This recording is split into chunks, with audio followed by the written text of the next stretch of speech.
to Global Impact Tonight. David Mapuel here, hosting the show again. Welcome, welcome. Yesterday, for unseen circumstances which were beyond our control, we couldn't come on air yesterday with a wonderful show. We wanted to talk about Patrice Lumumba. Hopefully, let's see if tomorrow we'll be doing that. But today we are on air and we have another exciting personality as we look at some of the African personalities that you know, kind of had some controversial controversy to their lives. Even though the person we're going to be talking about today, which is Tom Mboya, really didn't have a lot of controversy at all. He was rather a good person who had great influence, considerable influence in East Africa until he was assassinated. So it is great, really, to look at these people and see. And then again, I just get surprised to see that there were people like this, and yet Africa has no recollection of history. Nothing was learned from their life. What happened? Why was he so impactful? And why did his life, why did he have so much impact? In fact, once chosen to represent Africa in the US, you know, the whole of Africa at a young age, really, at the young age of 30. And then apart from that, he had great impact, considerable impact on all of East Africa. And yet, at the end of the day, he was assassinated, you know, when he just, I think, won the seat for Member of Parliament in Kenya. Now, so this is incredibly interesting. Looking at these people, I just love the drive that they had. You know, I see young people in their age today really not even understanding the issues, not having a grasp of the issues, either in world affairs or in African affairs or even in their individual countries. Lots of young people have no understanding and no desire to participate other than to just follow. It is sad. It is sad. And people like Mboya, and in their time in the 60s and 50s and 60s and 70s, since there was no internet, they sought education and understanding by themselves, by hard work. You know, today you have a mobile phone and you have access to all the knowledge in the world, and yet people prepare entertainment and foolishness on the mobile phone, and they, you know, totally, you know, avoid anything that will have to do with education and understanding, and really interesting stuff here. So today we're going to be looking at his story, and I'm really glad that you tuned in today. Thank you very much. First of all, let's quickly look at the biography of the man, Tom Mboya. I really love this. I really love this. Where do we start? So much material here today to start with. So we're really going to start with this. 7 minutes, so I hope that you will enjoy. Please watch. I'll be right back.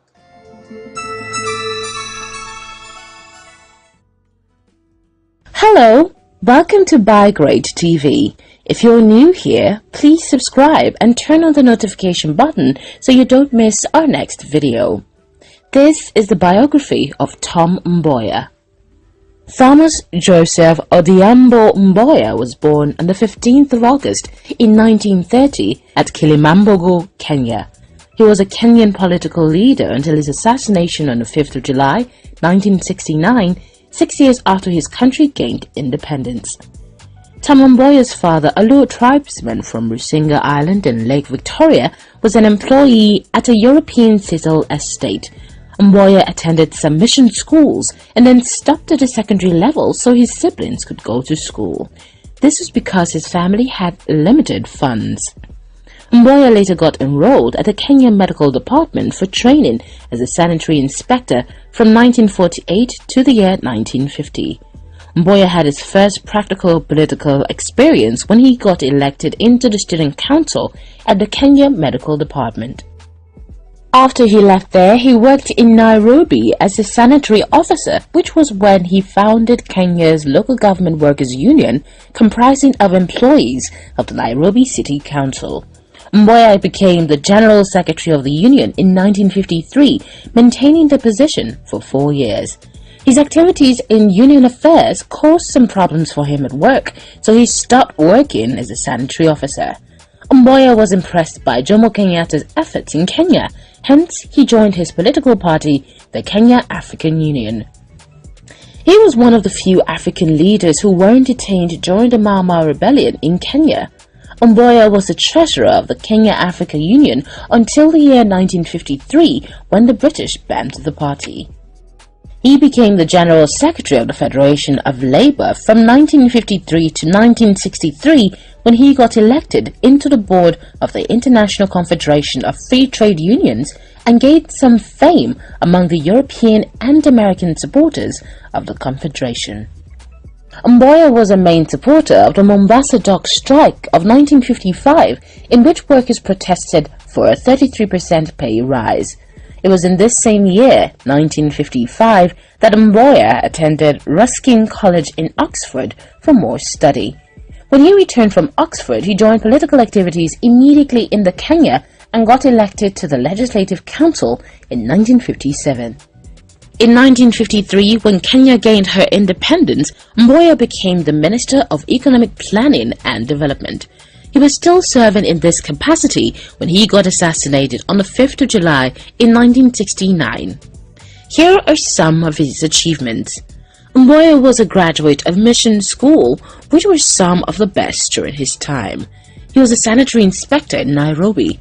He was a key nationalist figure in the days of the Mau Mau rebellion, led by the Kikuyu people against the European ownership of the land. From 1953 to 1963, he was General Secretary of the Kenya Federation of Labour, KFL, an admirably important post because no political African national organizations were allowed in Kenya until the year 1960. Mboya has leadership and oratory skills and was admired for it everywhere he went. He debated, gave speeches, was interviewed across the world. Mboya always spoke in favor of Kenya's independence from British colonial rule until it was achieved. Mboya spoke at many rallies in favor of the civil rights movement in the United States. In 1958... So, right there, we will be back to this. Here is the interesting part of it. Thank you, Bio TV. Tom Mboya, you could see have every potential, the potential that every young person today in the continent in Africa and all over the world, young people have that great potential.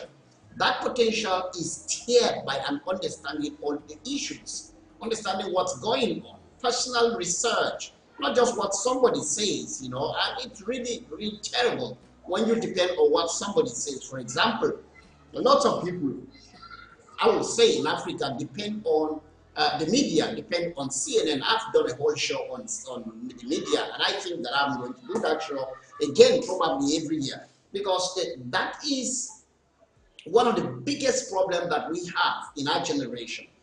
People have given up thinking, and people think that thinking is some complicated, overburdened thing that they cannot think for themselves. They cannot even look at issues, look at facts, and judge for themselves. People just resign to listen to what the television say, what the radio says, Yes, but I was like that, and to me, the BBC World Service, I was probably obsessed with BBC World Service. I love radio. I love radio more than television. I enjoyed radio. I grew up listening to radio, and you don't get distracted by the people, by the images you see. You actually listen to what they are saying. That's why I really love radio. And so I was so obsessed with radio, I would confess that I could listen to radio sometimes for 24 hours, and I knew program after program, I knew presenters after presenters. I understood the subjects, I understood what they were saying, but without an understanding that there is what is called editorial line. So the media house has its goal in all that they report. The reporting has to line up with certain things that they want people to know. Whatever they don't want you to know, they will never produce any item that will, bring out that point. For example, in 2020, of course, in fact, as far back as 2013, we have the resurgence or rather the rise of the Black Lives Matter in the United States, which spread across the globe to some extent. And everybody seemed to believe that this Black Lives Matter was about Black lives. Some of us saw through the holes and we knew, no, it's not about Black lives. Because if it's about Black lives, then every single Black life will matter. But when you say it's about Black lives and then some Black lives are trampled and others are not, then that's a big problem. That's a big flag. Apart from that, Black people should be equal to every other people, not superior to other people and not inferior to other people. Therefore, anything that you are saying is Black Lives Matter, you are trying to promote the welfare and the well-being of Black people, it should never be to put them above every other person or to put them under any other person. It is actually to make them equal, understand that they are equal to everybody and that they can enjoy everything that everybody is enjoying, and they should never feel inferior, never feel sidelined for any reason because of how they look. Now, anything less than that is actually not about Black lives.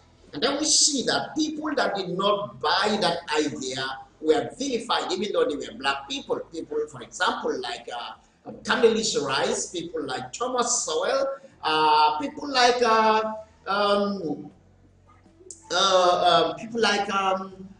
Professor Walter Williams and many other people, that even today we know they are there, like Black politicians who are actually not on the left side. They were vilified and they were demonized, even though they are Black. So the question is, which Blacks really matter? Now, which Black is the one that you really care about?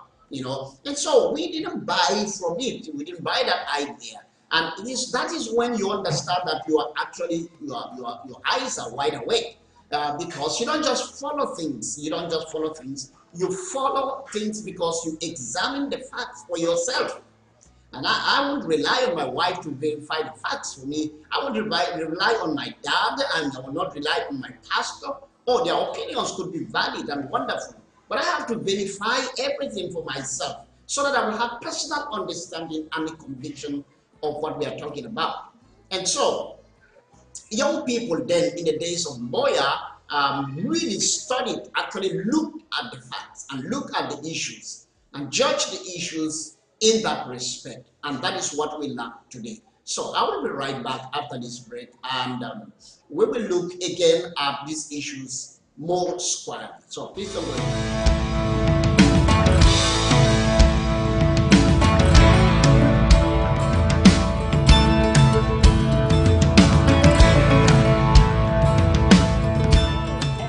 This is Global Impact with David Makwel, your host. Isaiah chapter 2 verses 1 to 5 says that a time is coming when the church will rise in authority and influence and dominate the earth. And many nations will come and say, "Teach us the ways of the Lord." Global Impact is a show that inspires you as a Christian to rise up through the values of the kingdom of God and shine as light wherever you may be. We believe that missions is no longer limited to some isolated, unreached community in some dark continent. The church should reach out to all aspects of life, including politics, business, science and research, the media and diplomacy, and every aspect of human life. Join us on Global Impact, Monday through Friday, at 2 p.m. Eastern Time and 6 p.m. GMT. Global Impact is broadcast on TECNTV.com. Join us.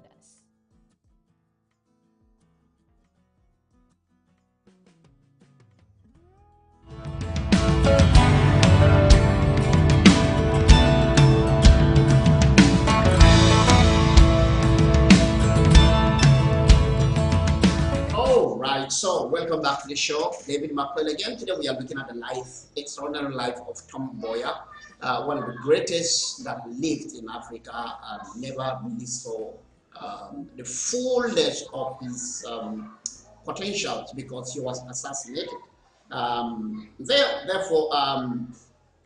So I was saying that Mboya and his own generation, the young people rose up, grew up understanding the issues. In fact, once they got to school and they were able to read and write, it sparked and inspired, kind of set aflame their understanding of issues and their ability to engage. They began to ask questions. As they asked questions, they began to think about how do we change this, and most of them at that time were under the colonial masters. Of course, already there was this disagreement, disappointment, and dissatisfaction with the way the colonial masters exploited the people and their colonies. And so black people, especially those that went to school, right from basic education, primary schools in some countries, that's what they call it, right on to high school. In those days, they call it secondary school or, higher education. And to those who went to school, people like Mboya, people like Nnamdi Azikiwe, people like Kwame Nkrumah, and many other people who went to school in the UK and in the US. In fact, no matter what you went to study, the prevailing issue was engaging the continent and engaging the colonial master for independence. They became so very concerned and began to do something about it. And that's what we need. We need a generation today of young people who understand the issues and who are not just pushed to be activists for some guys behind the shadows. No, but they are really getting involved with society as ordinary human beings who can look at society and say, no, this is not going well. And so that's exactly what Mboya was, and that kind of a person that he was. Now let's look at the rest of that video, because we have a lot to see today. But it's interesting to see that he began to get involved. And like I said 2 days ago, young people under the colonial masters, there was no democracy, there was no political parties per se until towards the end of the colonialism. So they couldn't just go out and begin to protest and ask for change. So they participated mostly through labor unions. And those labor unions were really labor unions, not as it is today. They were asking for better conditions of service as it was, and also better welfare for society in general, And so he got involved, and that's how he rose through the ranks of leadership and became really very, very, very interesting, very incredible man. So we'll quickly go back against the European ownership of the land. From 1953 to 1963, he was General Secretary of the Kenya Federation of Labour, KFL, an admirably important post because no political African national organizations were allowed in Kenya until the year 1960. Mboya has leadership and oratory skills and was admired for it everywhere he went. He debated, gave speeches, was interviewed across the world. Mboya always spoke in favor of Kenya's independence from British colonial rule until it was achieved. Mboya spoke at many rallies in favor of the civil rights movement in the United States. In 1958, when Mboya was only 28 years old, he was elected conference chairman at the All Africa People's Conference convened by Kwame Nkrumah of Ghana. Mboya participated in the building of the trade union movement in Kenya, Tanzania, Uganda, and across Africa. He once served as the African representative to the International Confederation of Free Trade Union, ICFTU. In May of 1959, Mboya called a conference in Lagos, Nigeria, to form the first All-Africa ICFTU labor organization. Mboya worked with the late Senator John F. Kennedy of the United States, who later became President of the United States, and Dr. Martin Luther King, Jr. to create educational opportunities in the United States for African students. In the year 1960, Mboya featured on the cover of Time magazine of the United States. He was the first Kenyan to achieve this. Mboya campaigned for Kenyatta's release, and this was achieved on the 21st of August in 1961.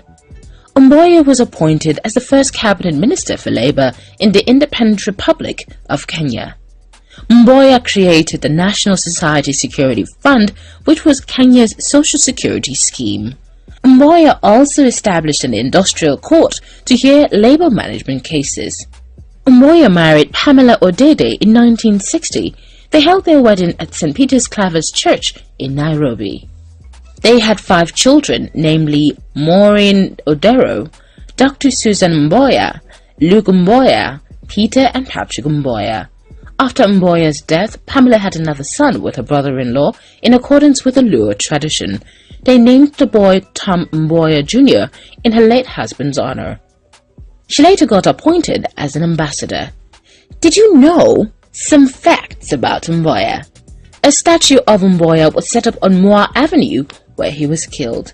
A nearby street, Victoria Street, was renamed Tom Mboya Street in his honor. Mboya planned for the design of a Kenyan flag and was the brain behind the plan for Nairobi city. The suspected assassin responsible for Mboya's death, Nahashon Isaac Njenja Njoroge, was tried and hanged. The assassin asked, "What about the big man?" before he was hanged. Kenyans are yet to unravel that question. Mboya could speak 6 languages. What's your take on Mboya as a political figure? Let us know in the comment section below. Will it be so ridiculous? Thank you so very much. Thank you, Bayo TV. Incredible job. Wow. Now, so I'm just looking at and listening to incredible things about this young man. And at the age of 28, already the man could speak six languages. Whoa. And young people today are struggling to speak English, struggling to speak. And I you know, I'm not trying to put anyone down. I'm just trying to look at, explore, you know, the drive that was in young people in those days, you know, as they, if we're going to really see any change and any development or progress in Africa, we must understand this, and not just in Africa, in fact, any part of the world.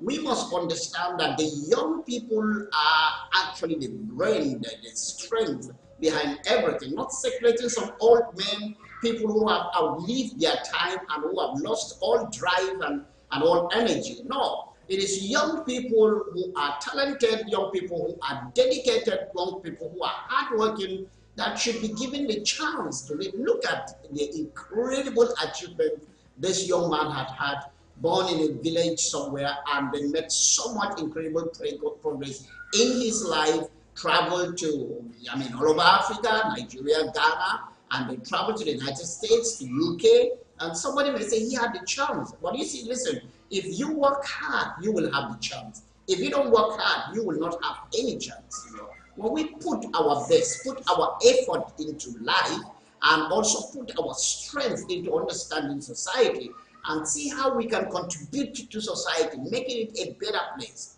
Not just being activists sent by people behind the shadows, but being active people, people who are really engaged, you know, engaged with society, engaged with day-to-day life, engaged with ordinary people, understanding what people, compassionate people should have, and it will be incredible to see how great things can actually happen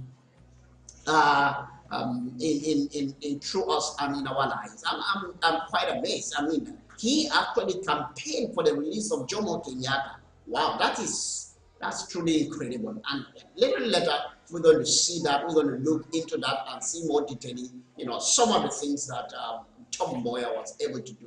I mean, imagine that if this guy had lived longer, and probably Kenya would never have gone to the turmoil that they had gone through, and there would have been great development. He created this, created that, created this, created that. It's incredible. He was just extraordinarily blessed, you know, extraordinarily blessed. So we're going to take a break, and then we will be back again and look at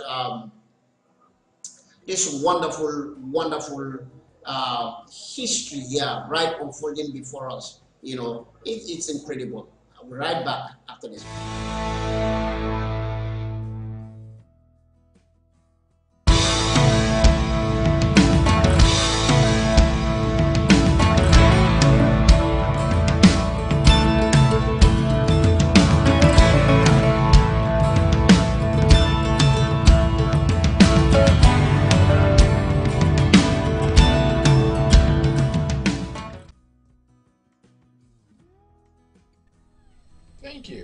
Hey, I'm Ken McClinton, the host of the Exceptional Conservative Show, live from the nation's capital. I love this cat, the Exceptional Conservative Show cat, Jacob. We love you, and we want you to know we love the fact that you watch TECNTV.com. As chairman, founder, and president, we wish you much love and much affection. I love you. I love you. Hey, this is Pastor Greg right here watching TECNTV.com live and enjoying. You should join me here on ChildrenGenerationRadio.com. And also my other favorite thing, ministering the gospel in India. Hi, I'm Bob Record, and as you can see, I love hunting.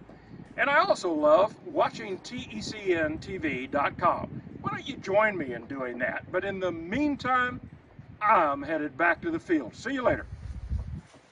Hi, my name is Tiffany Jones from Beyond the Lines.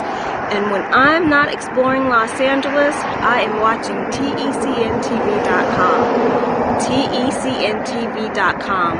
I love it. I'm David Makwel. I'm the host of Global Impact on TECN. I'm a missionary in Abidjan, West Africa, working on establishing the largest history center. Whether I'm in the field or I'm working on history, I love TECN TV.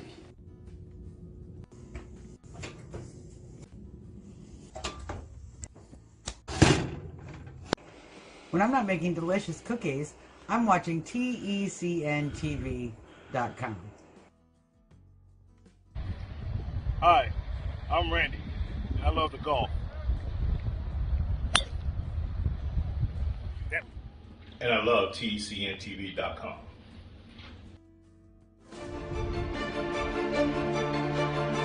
Everything that's reported on television isn't always true, but it should be. NTD, the power of truth.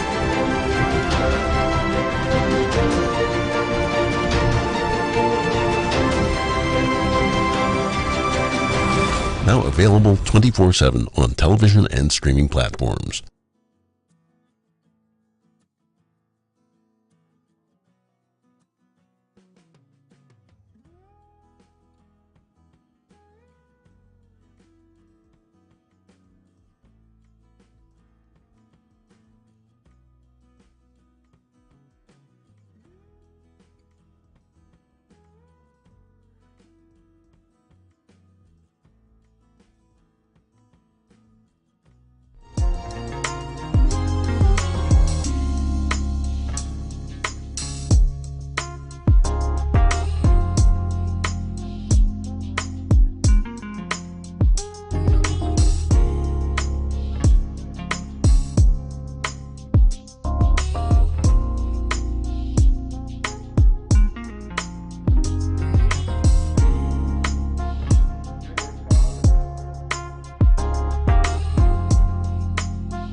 All right, so welcome back to the show. David Makwel here with Global Impact TECNTV.com.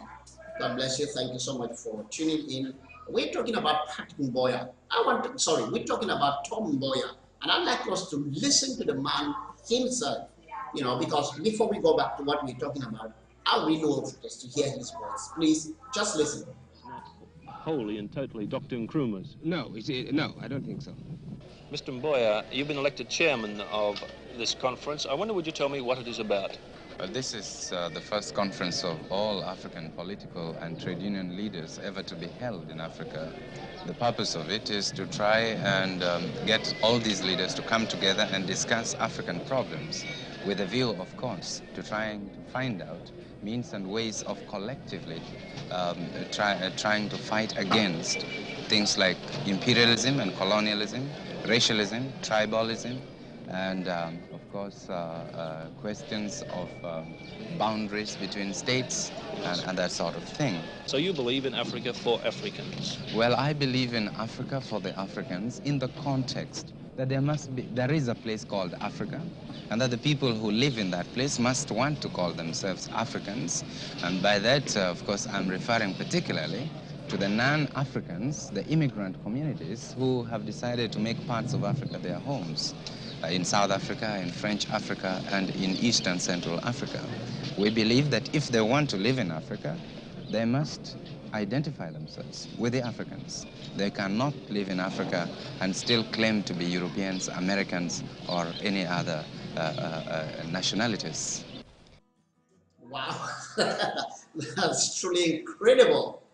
Man, I'm falling in love with this guy. I just wish that he had lived much, much longer. Did you see, he raised some very important issues that I want to talk about briefly. First of all, he talked about the issues in Africa like racism or tribalism, if you will prepare it that way. Tribalism, the issues of challenges of poverty, of all sorts of things, and boundaries, internal boundaries between nations. And honestly speaking, and all these things that Tom Mboya at that time was really concerned about and talked about, most of it has not been resolved till date. There are still issues that the continent is battling with. For example, the issues of boundaries. You still have boundary issues in many countries in Africa. You still have tribalism. In fact, tribalism is the most leading, biggest problem in Africa as far as I'm concerned. Tribalism is what leads to nepotism, leads to corruption, leads to selfishness and greed. So everybody sees, when people look at everything from the perspective of what tribe are you, what ethnic group are you, what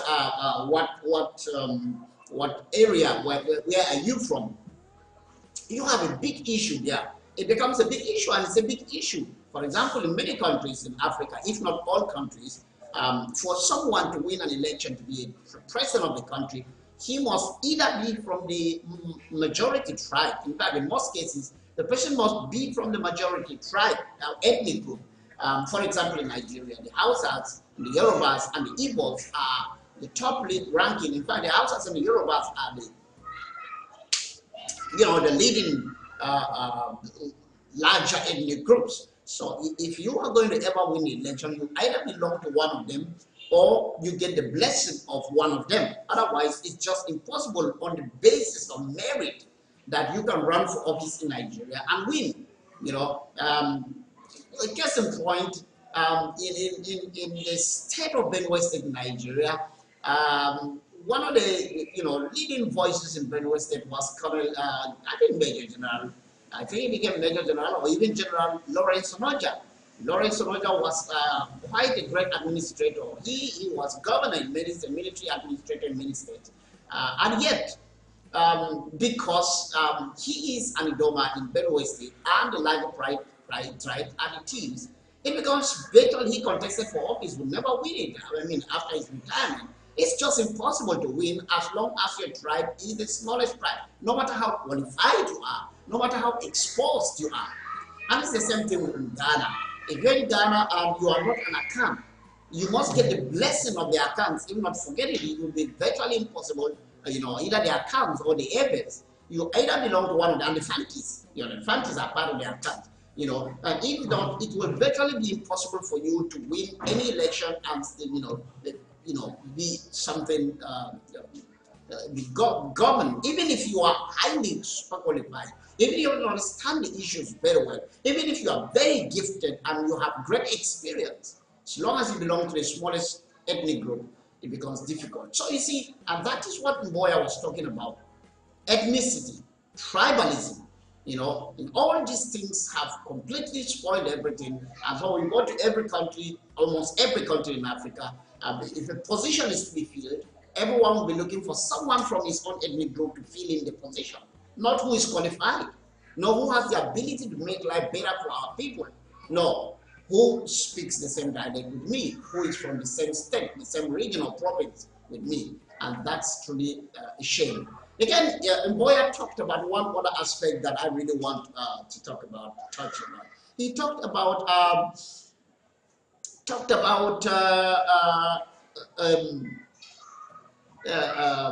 white people in Africa. You know, he talked about what to be an African means.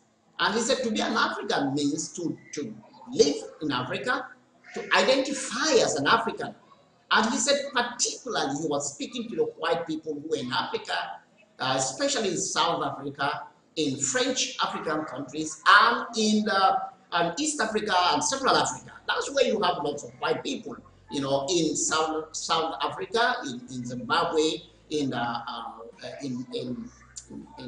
Tanzania, Kenya, Zambia, in fact, in Central, you know, in Angola, in Congo Democratic, you have lots of white people, you know, even in West Africa now, you have white people who have taken over nationality, and that's what he was saying. Hey, listen, you can't say Africa is just for black people. I mean, if anybody comes to live in Africa, I don't care the color of his skin. If he likes Africa and identifies with Africa as his homeland, or if he was born in Africa, then he's an African.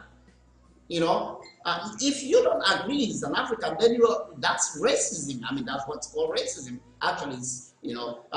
So I love to see the point he was making is really very powerful. And I wish that we will go back to that point and people who understand that point and really walk along with it, you know, walk along with it. It is truly incredible listening to him saying these wonderful things. You know, I am really impressed. Now, so let's look again. Here is a beautiful documentary. Maybe before we go, let's just take one publicity. I'm sure that we'll be back. Saved, simply call on the name of the Lord Jesus. If you are ready to receive the gift of eternal life, just say this with me. Jesus is Lord. Dreams are potential seeds. They need someone to believe in them. They need someone to finance them. And they need someone to embrace them. Partner today with the World Mission Center, Abidjan, the Ivory Coast, and help us win Africa for Christ.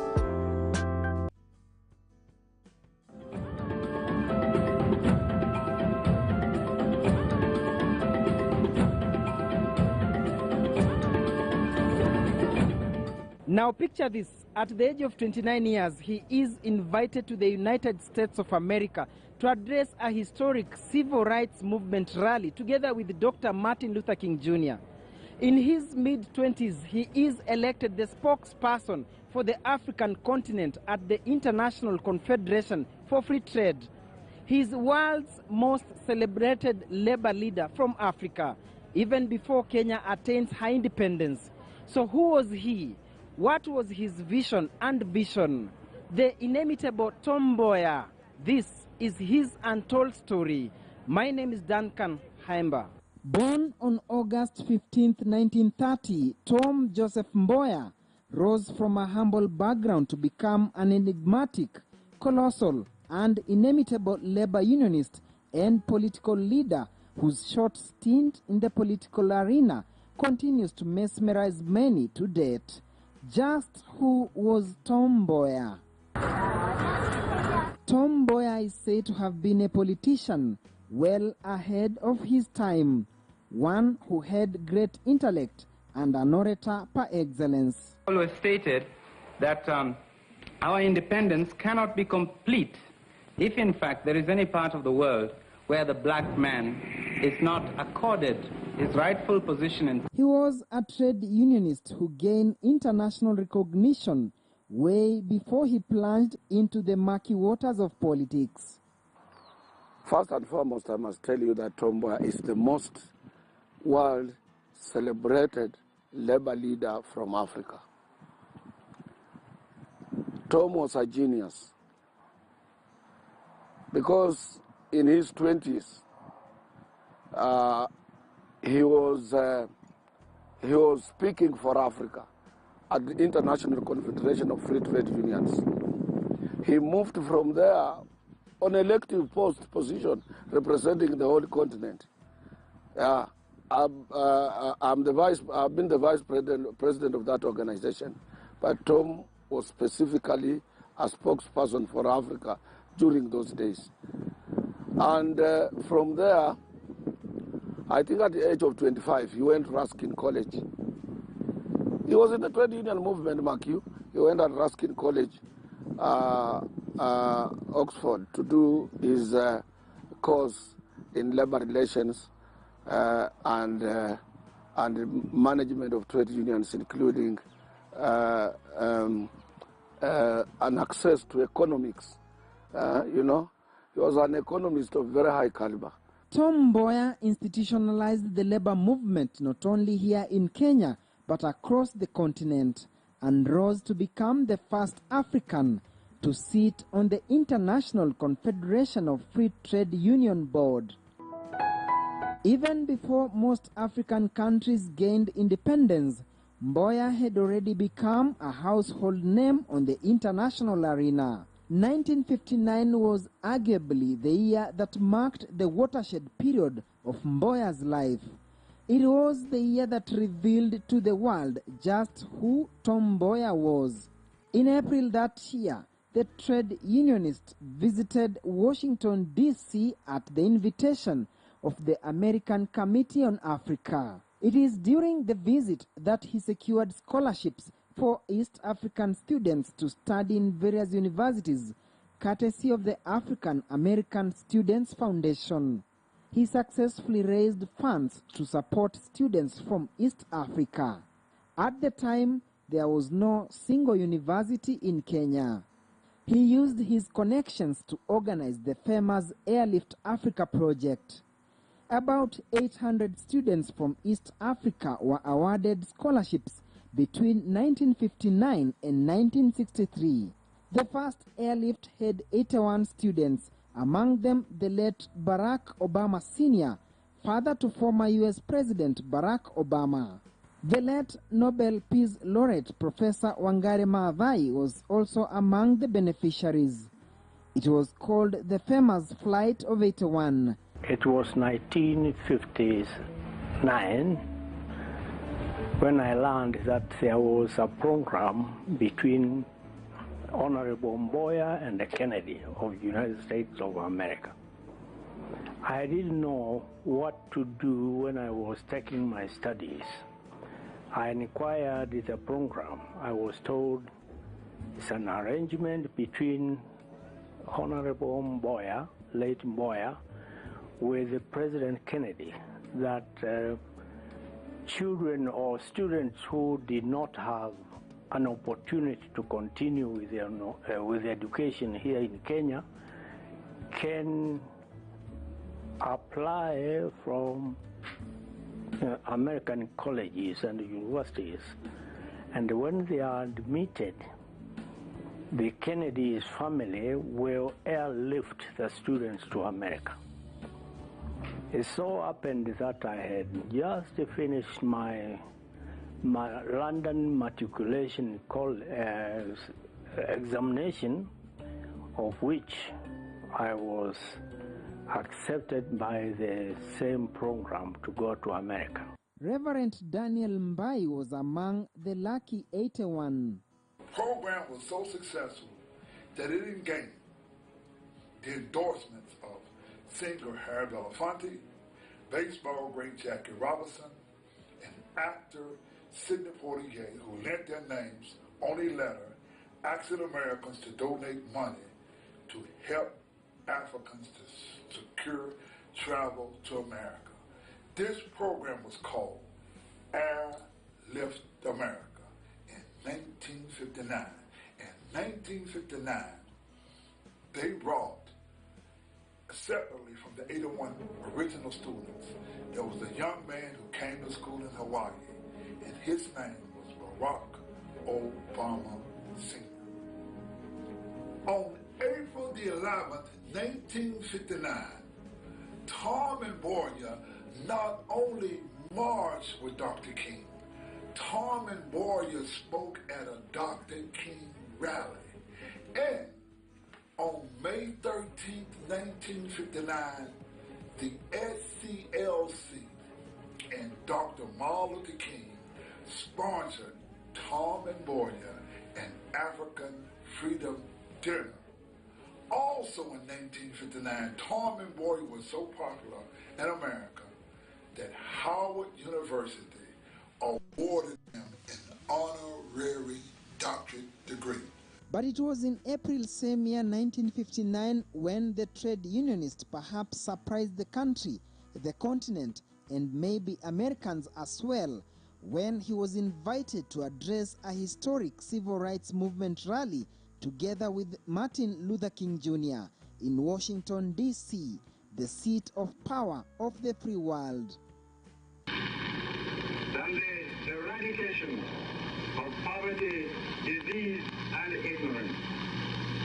And in this context, you and ourselves are all engaged in the same struggle that can aptly be summarized in terms of a struggle for political freedom, for economic opportunity, and for human dignity. This is my message to you. And I and millions of other people join you today in solidarity for the success of the struggle in which we are all involved. His 1959 exploits would spill over to 1960 when he joined the then Massachusetts Senator John Fitzgerald Kennedy's presidential campaign, popularly known as John F. Kennedy. It is said his involvement in the civil rights movement rally a year earlier was crucial in the U.S. presidential election that year. J.F. Kennedy's resolution to support the Airlift project was a major issue in that election and possibly a factor in his victory, given the vote from the African Americans.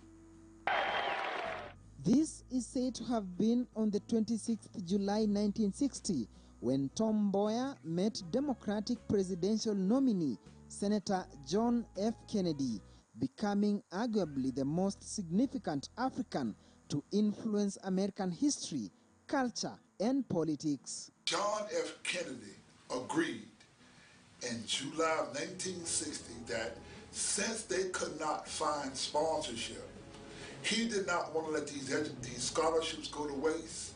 After successfully sending the first batch of students to the U.S. in 1959, the legendary trade unionist associates had to reach out to then U.S. Vice President Richard Nixon for more help. But the question many asked and continue to wonder about is his connection to Martin Luther King Jr. How did they meet? Martin Luther King sponsored Tormund Boyer an African Freedom Dinner. Also in 1959, Tormund Boyer was so popular in America that Howard University awarded him an honorary doctorate degree. Tormund Boyer was a part of the American Civil Rights Movement, and the American Civil Rights Movement was a part of Africa. His presence on the international scene had been felt, his great oratory skills had. With that, he also found himself at the forefront in pitching for his own country, Kenya, to be granted independence from British colonial rule at the Legislative Council in Lancaster, 1960.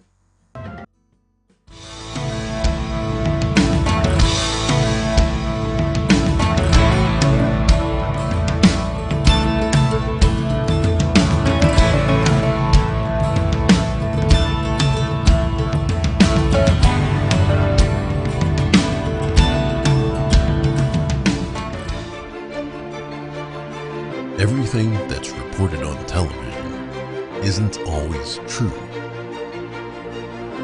but it should be.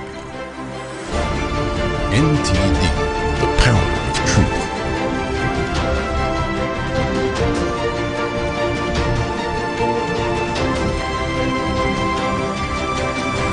Now available 24/7 on television and streaming platforms.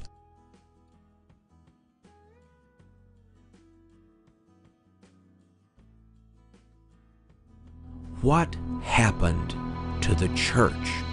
To the living, powerful, transformative, nation-shaking Christianity?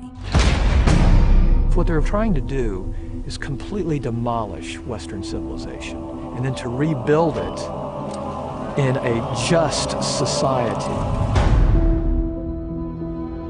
When you preach victimization, it always leads to vengeance and vice. Us against them, me against you, I want my pound of flesh. American churches today are where the universities were 10 years ago. Pretty heavily Marxist. They're not quite there yet, but they're well on the way. Many of the seminaries and Bible colleges are definitely already there. That message that they're going out and taking the world is not, you need to repent of your sin, receive Christ. Instead, the message that you actually have is they are under the weight of racism or sexism or homophobia, and then we need to unify them together. I'm gay, I'm 29, I'm a youth pastor in New Jersey. I'm straight, and I'm also a youth pastor in New Jersey. We're planning on sharing life together for the rest of our lives, which we're not totally sure what that looks like. Obviously, Nick is straight, and he does plan on getting married. When he has a wife one day, she'll make those decisions with us. The future damage of what we're doing now is just going to be enormous. The entire fabric of family, personal wealth, private property, all those things are out the door. And everything is the state. They believe the state is God. They don't define justice the same way as the scriptures. Oh no, it's going to be an equality, all right. And it's going to be a totalitarian Marxist justice.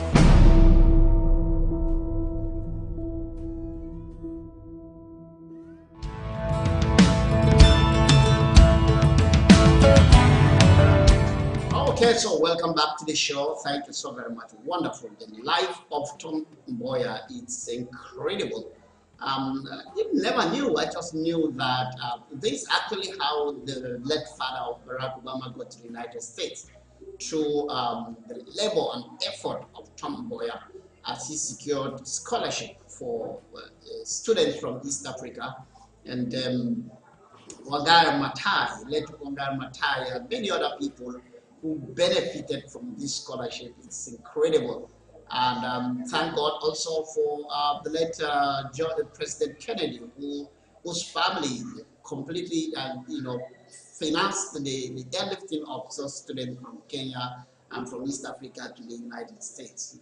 Really wonderful, wonderful effort there that should be appreciated, And you say, I like that. That's the kind of help that you can offer. Help where you can educate young people. Not just help you give politicians money and they waste away. Not help in giving them debt, borrowing money. And that's not help. It doesn't always amount to good, when that is done. But it's incredible, listen to the story.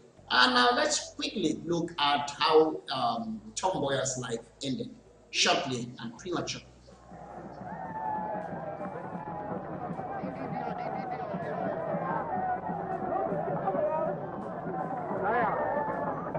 Get out of the way. I want this place lighter. Okay, let's go back. Now this is a video of the commotion that happened when he was assassinated. As people gathered together and the police were afraid of riots, the authorities didn't want to riot, so they decided to disperse the crowd. You can see how the whole people in the city were running for Lady State, and people lined up. Look at the people that lined up to see him, to pay their last respects.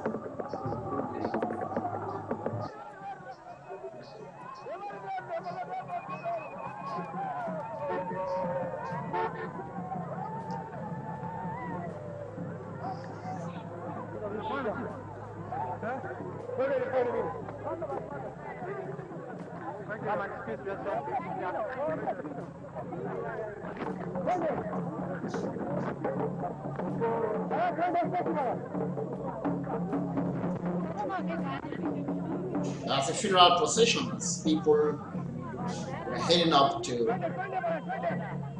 look at how people all over the nation, people lined up the streets, pay their last respect to Tom Mboya.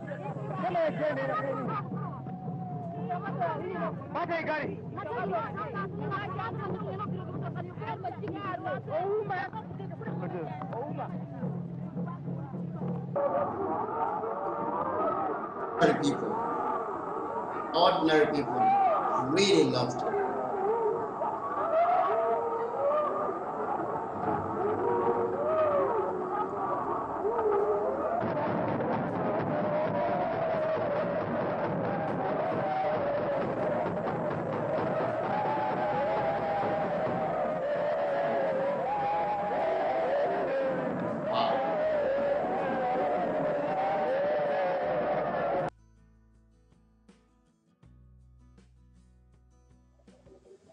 Wow. Well, thank you so very much for tuning in today. That's all we can say about the life of Tom Mboya. God bless you. Thank you so much. We'll see you tomorrow with another edition of Global Impact, Controversial African Lives. Thank you so much. Bye-bye.